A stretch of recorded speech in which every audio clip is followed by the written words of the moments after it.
The Varaxian High Command vessel Eternal Dominion hung in the darkness of space like a twisted obsidian crown, its crystalline surfaces reflecting the distant starlight. Supreme Commander Zixtal stood before the tactical display, his 4 pairs of compound eyes fixed on the holographic representation of the newly discovered species territory. The humans, as they called themselves, occupied what the Varaxians considered an insignificant portion of the galaxy's outer rim. Primitive orbital defenses, minimal deep space presence, and their vessels still rely on chemical propulsion for atmospheric entry, reported Analysis Officer Venra, her crystalline exoskeleton clicking softly as she manipulated the display controls. Their most advanced colonies are barely self-sufficient. Zixtal's mandibles twitched in what passed for amusement among his kind. The Varaxian Empire had conquered 17 species across 3 spiral arms of the galaxy. Their methodology was time-tested, their superiority absolute.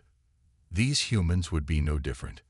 Their primary military forces, Zixtal inquired, more out of procedure than genuine interest, concentrated on their homeworld and a handful of core colonies.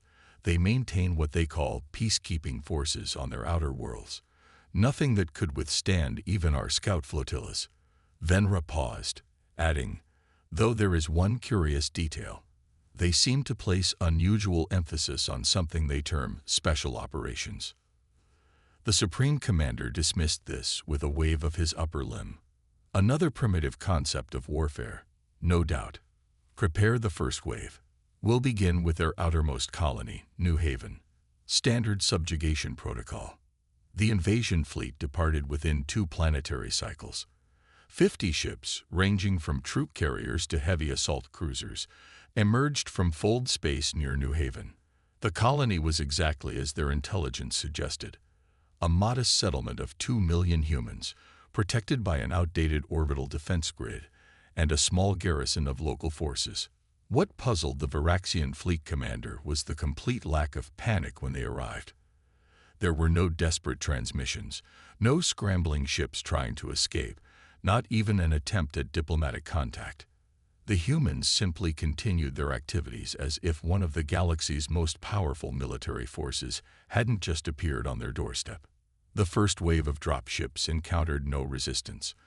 They landed outside the main settlement, deploying 20,000 Varaxian warriors in perfect formation. The crystalline armored soldiers advanced through the streets, their weapon arrays powered up, ready to crush any resistance. They found empty streets, not abandoned in panic. There were still vehicles parked neatly, shops with their signs lit, and homes that looked lived in. But no humans. Scans show no life signs in the immediate vicinity, reported Ground Commander Kirzak's. They must have fled underground. Supreme Commander Zixtal, monitoring from orbit, felt the first twinge of unease. This wasn't how conquered species behaved. There should be chaos, resistance, or at least visible fear. The humans' response felt calculated. The first sign that something was wrong came 3 days into the occupation. A Varaxian command post simply went dark. When investigating forces arrived, they found 20 elite warriors dead, their crystalline armor shattered with precision strikes at the joint seams. There were no signs of explosive weapons or energy weapons, just precise, lethal force applied exactly where their defenses were weakest. Similar reports began coming in from across the colony. Supply lines were disrupted by invisible attackers. Communication relays went down. Small units would vanish without a trace. The Varaxian forces, designed for direct combat against visible enemies, found themselves fighting shadows. Then came the infiltrations. Varaxian ships in orbit began reporting system failures. Critical components would mysteriously malfunction. Navigation systems would glitch, causing near collisions. And still, there was no sign of the main human population. When the first high-ranking officer was found dead in their supposedly secure quarters, Zixtal realized their fatal error. The humans hadn't fled or hidden. They had prepared. The empty streets weren't a sign of fear. They were a trap. The civilian population had been evacuated long before the Varaxians arrived, leaving behind something far more dangerous. "They knew we were coming," Venra stated, her voice carrying the weight of dawning comprehension. "Those special operations forces we dismissed. This is their way of war." Zixtal watched as another ship reported critical systems failure. They had expected to find primitive warriors. Instead, they had found ghosts who struck from shadows, who understood Varaxian technology better than they should, and who had turned the entire colony into a deadly maze. The Supreme Commander faced a decision he had never encountered in his centuries of warfare, whether to reinforce this invasion with the main fleet or to cut their losses and retreat. Either way, one thing was becoming painfully clear. They had severely misunderstood what humans were capable of. And somewhere in the darkness of New Haven's empty streets, human Special Forces operators were just beginning their real work. The Emergency Council of Earth convened in their underground chamber beneath the ruins of Old Geneva. Unlike the grandiose parliamentary halls of centuries past, this was a Spartan facility designed for one purpose: warfare. 12 screens showed real-time feeds from New Haven, where Varaxian forces continued their futile attempts to secure their position. Admiral Sarah Chen, commander of Earth's Special Operations Command, stood before the assembled leaders. Her weathered face showed no emotion as she delivered her report. "Operation Shadow Web is proceeding exactly as planned," she stated, bringing up a holographic display of New Haven. Red dots representing Varaxian casualties pulsed across the map. Ghost Teams 1 through 7 have successfully infiltrated every major Varaxian command center. Their crystalline technology, while advanced, has proved surprisingly vulnerable to our sonic disruptors. Council President Marcus Rodriguez leaned forward, "And our civilian population, safely relocated to the deep bunkers on Mars 3 months ago, when our deep space sensors first detected their scout vessels. The Varaxians found exactly what we wanted them to find: an apparently vulnerable colony. The plan had been years in the making. Human intelligence services had been studying the Varaxian Empire since first detecting their presence in nearby systems. While the aliens saw primitive chemical rockets and modest orbital stations, they never detected the quantum observation network that had mapped their entire empire. When humans appeared technologically inferior, it was by careful design. Phase 2 is ready to commence," Admiral Chen continued. "Our tech teams have completed their analysis of Varaxian ship architecture. Their crystalline computing cores are susceptible to precisely modulated electromagnetic pulses. We've already inserted the necessary hardware into their primary vessels through our stealth drones." The council chamber erupted in murmurs. Humanity had learned from centuries of its own warfare that victory didn't always require superior firepower. Sometimes it just required patience and precision. In orbit around New Haven, Supreme Commander Zixtal was facing a crisis unlike any in Varaxian military history. Their casualties weren't from battlefield confrontations, but from an endless series of precise strikes. Security footage would show nothing, then a shadow, then dead warriors with their armor penetrated at exactly the right points. "We've lost contact with Forward Base Sigma," his communications officer reported, "and engineering reports strange energy signatures in the ship's crystal matrix." Zixtal's mandibles clicked in frustration. They had committed additional forces, bringing their fleet strength to over 200 vessels. Yet somehow, this only seemed to give the humans more targets. The first ship exploded without warning. The crystalline structure of the Varaxian dreadnought, Eternal Victory, simply shattered, its pieces spreading across space like deadly snow. Before anyone could react, 2 more vessels suffered the same fate. Multiple ships reporting critical system failures, the bridge crew announced in rising panic. The crystal matrices are destabilizing across the fleet. What the Varaxians didn't know was that human quantum physicists had spent years studying crystalline computing. They understood that the very structure that made Varaxian technology so powerful also made it vulnerable to specific frequencies of energy. Frequencies the human stealth operatives had been introducing into their systems for days. Back on Earth, Admiral Chen activated a secure channel to Ghost Team leader Michael Santos, currently operating in the heart of the Varaxian Command Center on New Haven. "Execute Phase 2, she ordered. Santos, his adaptive camouflage rendering him nearly invisible, acknowledged the order. His team had spent the last week mapping every corridor, every security measure, and every weakness in the Varaxian command structure. Now it was time to demonstrate to these aliens exactly what human special forces could do. The assault was precisely coordinated. Across New Haven, ghost teams activated their sonic disruptors at exactly the same frequency. The effect on the Varaxian warriors was devastating. Their crystalline armor, designed to withstand energy weapons and kinetic impacts, literally cracked under the sonic assault. In orbit, the carefully planted electromagnetic pulse generators activated simultaneously. Varaxian ships began falling out of formation as their crystal-based systems failed catastrophically. Those that attempted emergency fold space jumps found their navigation systems compromised, sending them to empty regions of space. Supreme Commander Zixtal watched in horror as his invasion force literally fell apart around him. "How?" he demanded. "How could they have prepared so thoroughly?"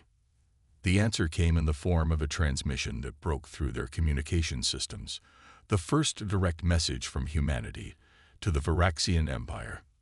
"You saw what you expected to see." Admiral Chen's voice was calm and measured. "You expected primitive warriors, so we showed you empty streets. You expected inferior technology, so we hid our true capabilities. You expected an easy conquest, so we gave you an empty colony. What you never expected was that humans have spent centuries perfecting the art of asymmetric warfare." As if to punctuate her words, the lights in Zixtal's command center went dark. When emergency power activated, he found himself surrounded by shadows that moved like liquid darkness. The last thing he saw before losing consciousness was a figure in adaptive camouflage, its outline barely visible against the walls. In the Geneva bunker, Admiral Chen watched the tactical display as green lights confirmed the success of their operations. "Send word to the ghost teams," she ordered. "Phase 3 begins now. It's time to take the war to their empire." The human counterattack was about to begin, and the Varaxians were about to learn why assuming humanity was primitive had been their greatest mistake. The Varaxian High Council chamber on their throne world of Crystallis Prime had never seen such chaos. Emergency reports flooded in from across their 1,000-world empire as human ghost teams struck with devastating precision. What had begun as an invasion of a seemingly primitive species had transformed into a nightmare of insurgency that threatened to shatter their crystalline dominion. High Counselor Vexthor slammed his primary appendage against the neural interface of his command throne. "How are they moving through our territory undetected? Our sensor networks are the most advanced in known space." The answer lay in the depths of human ingenuity. While the ghost teams had devastated the invasion force at New Haven, other human operatives had been busy copying and analyzing Varaxian fold space signatures. Now, human stealth ships slipped through the Empire's defenses using the Varaxians' own transportation protocols. On one such ship, the HSS Nightshade, Commander Elena Rodriguez studied the holographic display of their next target, the Varaxian Military Academy on Crystallis II. Her team of 12 operators represented the elite of Earth's special forces, each one capable of operating independently in enemy territory for months. Their entire military doctrine is built on direct confrontation and overwhelming force, Elena briefed her team. They train their warriors to fight with honor, to face their enemies head-on. That's exactly why they'll never see us coming. The Nightshade's quantum drive engaged, sliding the ship between the particles of reality itself. Unlike the bright, crystalline flash of Varaxian fold space technology, human ships moved through the void like ink through water, leaving no trace of their passage. Across Varaxian space, similar teams were in motion. The humans had studied their enemy psychology as thoroughly as their technology. The Varaxians' hierarchical society and rigid military structure made them predictable. Their belief in their own superiority made them vulnerable. On Crystallis II, Commandant Zarkax addressed the latest class of warrior initiates. Our empire has faced a minor setback at the human colony, but we will respond with the full might of our. The lights went out. When they came back on seconds later, the commandant was gone. In his place stood a holographic message, projected in perfect Varaxian script. Your empire's foundations are already cracking. Similar incidents occurred simultaneously across hundreds of Varaxian worlds. Key military leaders vanished without a trace. Strategic planning centers went dark. Supply lines were severed not by force, but by carefully inserted computer viruses that turned the Empire's crystalline computing network against itself. Back on the Nightshade, Alina's team processed their latest success. The commandant was secured in their holding cells, his neural patterns already being analyzed by AI systems that would extract centuries of Varaxian military secrets. They still don't understand, her second-in-command, Major David Chen, observed as they plotted their next insertion. They keep reinforcing their defenses, adding more warriors, more ships, more sensors. But they're defending against the wrong kind of war. Alina nodded. They're looking for armies when they should be looking for shadows. They're searching for fleets when they should be watching their own systems. The bigger they make their defenses, the more places we have to hide. The human strategy was elegantly simple. Turn the Varaxians' greatest strengths into weaknesses. Their crystalline technology was advanced but rigid, vulnerable to the right frequencies. Their military discipline was impressive but predictable. Their honor-bound warfare made them blind to the kind of asymmetric combat humans had perfected over centuries of fighting among themselves. On Crystallis Prime, the High Council received word of another devastating blow. The Empire's primary shipyards at Vertex Prime had gone silent. Initial reports suggested no signs of battle, no enemy ships, nothing to indicate an attack. Yet somehow, their most secure facility had been completely disabled, its crystalline forges shattered beyond repair. What the reports didn't mention were the quantum nanites that human operatives had introduced into the shipyard's material supply chains months ago. Microscopic machines that had waited patiently, replicating slowly, until they reached critical mass.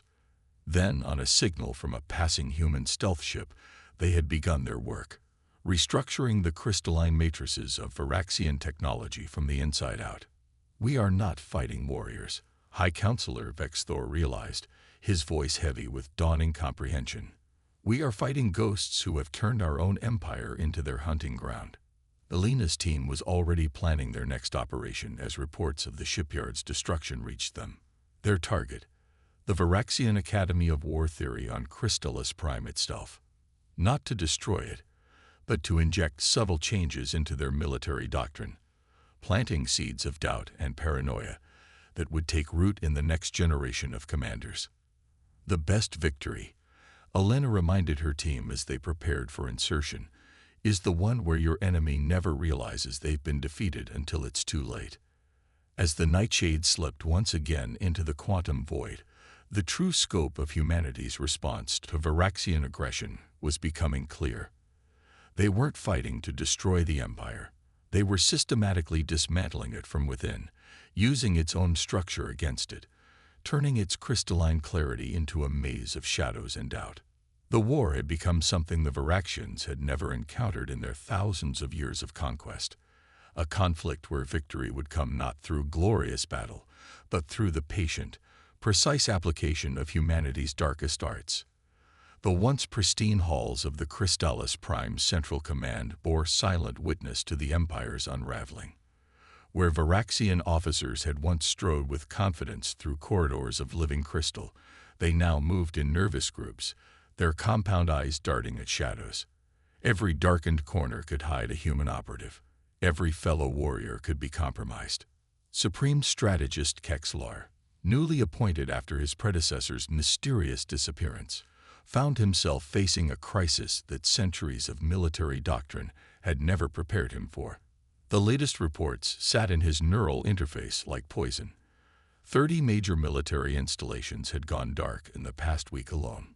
No battles, no explosions. They simply ceased functioning. The humans have turned our own psychology against us, he reported to the increasingly desperate High Council. Our warriors hesitate to go on patrol alone. Command staff triple-check every order, suspecting infiltration. We're becoming paralyzed by our own paranoia. But it wasn't paranoia if the threats were real. Even as he spoke, human quantum nanites were threading their way through the crystal matrices of the council chamber itself, slowly reprogramming the very structure of their civilization. On Earth, the Emergency Council reviewed the progress of their campaign. Admiral Chen's hologram stood at the center of the chamber, her expression grim but satisfied. The Varaxian Empire is experiencing what we predicted, cascade failure. Their rigid hierarchical structure, once their strength, has become their greatest vulnerability. The tactical displayed told the story. Red dots representing compromised Varaxian facilities spread across the galactic map like a virus. Green lines tracked the movements of human ghost teams, slipping between the stars with impunity. But the most devastating weapon wasn't their advanced technology or stealth capabilities. It was information. Commander Elena Rodriguez and her team had just completed their most audacious operation yet, inserting false intelligence into the Varaxian military database, suggesting that several high-ranking commanders had been replaced by human deep-cover agents. The beauty of the operation was that no such replacements had actually occurred. The paranoia alone would do more damage than any real infiltration. They're tearing themselves apart, Elena reported from the field. Higher commands are ordering loyalty purges.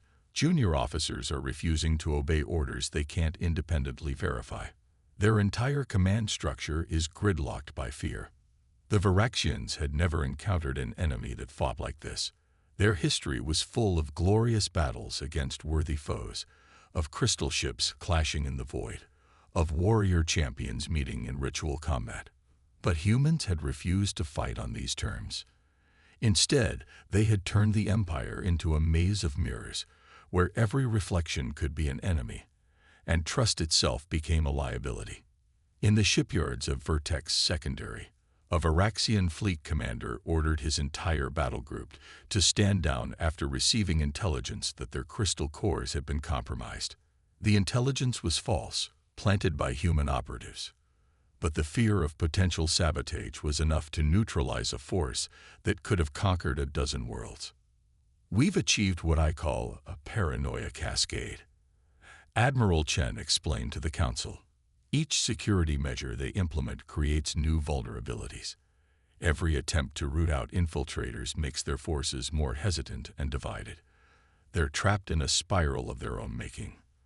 The humans had studied Earth's own history of warfare, particularly the psychological operations that had brought down empires not through direct conflict, but through carefully orchestrated campaigns of uncertainty and internal division. The Varaxians, for all their military might, had no defense against an enemy that turned their own minds into weapons. On Cristellus Prime, High Counselor Vexthor received the latest devastating report. Their legendary warrior academies were experiencing mass desertions. Young warriors, raised on tales of glorious combat, found themselves unable to cope with an enemy they couldn't face in honorable battle. The very concept of warfare was being rewritten, and their civilization wasn't prepared for the revision. We must adapt, Kexlar argued before the Council. Abandon our traditional warfare doctrine. Fight them on their terms. He never finished the sentence. The crystal throne he sat upon suddenly shifted color, indicating an environmental breach. By the time security forces arrived, he was gone, another ghost vanishing into the shadows of their crumbling empire. The psychological impact was devastating. If humans could reach the supreme strategist in the heart of their most secure facility, was anyone truly safe? The question itself became a weapon, spreading through the Empire's neural networks like a virus, infecting every decision, every order, every movement of ships or troops. Elena's team, meanwhile, had already moved on to their next target, the Varaxians' sacred warrior temples. Not to destroy them, but to subtly alter their ancient texts, introducing doubts about the very nature of honorable combat. It would take years for the changes to be noticed, but by then, the damage to their warrior culture would be irreversible. The best victory, Elena reminded her team as they prepared for insertion, is one that your enemy doesn't even realize is happening until they've already lost everything that made them strong. As the Empire continued to bleed power and coherence, humans prepared for the final phase of their campaign. They didn't need to destroy the Varaxian Empire. It was already destroying itself, crystal by crystal, doubt by doubt, shadow by shadow. The war would end not with a grand battle, but with a whimper, the sound of an empire collapsing under the weight of its own fears. The crystal spires of Crystallis Prime no longer sparkled with their former glory. The living crystal, once a symbol of Varaxian superiority, had grown clouded with uncertainty. Throughout the capital, the Empire's proud warriors moved like shadows of their former selves, their once bright armor dulled by paranoia and defeat. High Counselor Vexthor stood in the Temple of Ultimate Victory, a name that now carried bitter irony, and faced the assembled remains of the Varaxian leadership. Of the 1,000 worlds they had ruled, barely 300 remained fully under their control. The others had either declared independence, fallen into chaos, or simply ceased responding to central command. "We did not lose this war in battle," Vexthor announced, his voice echoing through the vast chamber. "We lost it the moment we assumed that technological superiority and martial prowess were the only measures of civilization's strength." As if to punctuate his words, the temple's crystalline walls suddenly shifted color, displaying a message in perfect Varaxian script. "Are you ready to talk?" The assembled leaders froze, their compound eyes fixed on the words that had appeared in their most sacred space. This was no longer shocking. Such demonstrations of human infiltration had become almost routine. What was shocking was the offer they contained. On the HS Nightshade, Commander Elena Rodriguez watched the scene through quantum-encrypted feeds. Her team had spent months preparing this moment, carefully manipulating events to bring the Varaxian leadership to this precise point of psychological readiness. "They're ready," she reported to Admiral Chen. "The crystal matrix is completely under our control. We can shut down their entire civilization with a single command." But that had never been humanity's true goal. Admiral Chen's response came through their quantum link. "Initiate final phase." In the temple, the air shimmered as adaptive camouflage deactivated, revealing Elena herself standing before the Varaxian leadership. It was a calculated risk, but one based on months of psychological profiling. The Varaxians valued face-to-face confrontation. By revealing herself, she was offering them something they desperately needed: a chance to maintain their honor. "Your empire stands at a crossroads," Elena announced, her voice translated perfectly into Varaxian harmonic speech. "You can continue to fight against shadows until your civilization crumbles completely, or you can learn what we learned centuries ago. True strength lies not in the ability to destroy, but in the wisdom to know when to change." The temple's crystal walls came alive with images, Earth's own history of warfare, showing how humanity had evolved from direct confrontation to more sophisticated forms of conflict resolution. The Varaxians watched, transfixed, as they saw reflections of their own society's journey. "We could have destroyed you," Elena continued. "Instead, we chose to teach you. Every infiltration, every act of sabotage, every moment of paranoia was a lesson. Power without wisdom is ultimately self-defeating." Vexthor stepped forward, his crystalline armor catching the light. "You wish to negotiate, after bringing our empire to its knees." "We wish to elevate," Elena corrected. "Your civilization has tremendous potential. Your technology, combined with our adaptability. Your honor, tempered by our pragmatism. We're offering you partnership, not surrender." The revelation hit the assembled leaders like a quantum wave. The humans had never intended to destroy them. Every carefully orchestrated strike had been designed not to kill, but to teach. The empty colonies, the disabled facilities, the vanished leaders, all had been relocated, preserved, studied. As if to prove the point, The temple's crystal matrix projected another image. The missing supreme strategist Kexlar, alive and well, engaged in deep discussion with human military theorists. He had not been assassinated, but recruited, chosen for his ability to adapt and understand. Your empire was built on the principle that strength comes from unity and direct action, Elena explained. We're offering you the chance to evolve beyond that limitation, to learn what humanity learned through centuries of fighting ourselves. True power lies in diversity, adaptability, and the courage to change. The next few hours saw the beginning of the most remarkable transformation in Varaxian history. The terms were not those of traditional surrender, but of guided evolution. Human advisors would help restructure their military doctrine. Varaxian crystal technology would be merged with human quantum science. Both civilizations would grow stronger through collaboration rather than conflict. As the formal agreements were being drafted, Elena stood with Vexthor in the temple's upper observation deck, watching the capital city below. Your kind broke us without destroying us, the High Counselor observed, a concept that would have been impossible for us to understand before. Sometimes the strongest enemy is the one who refuses to destroy you, Elena replied, because they force you to question everything you thought you knew about strength. The war ended not with the crystal cities in ruins, but with them being reborn. The Varaxian Empire would survive, but transformed.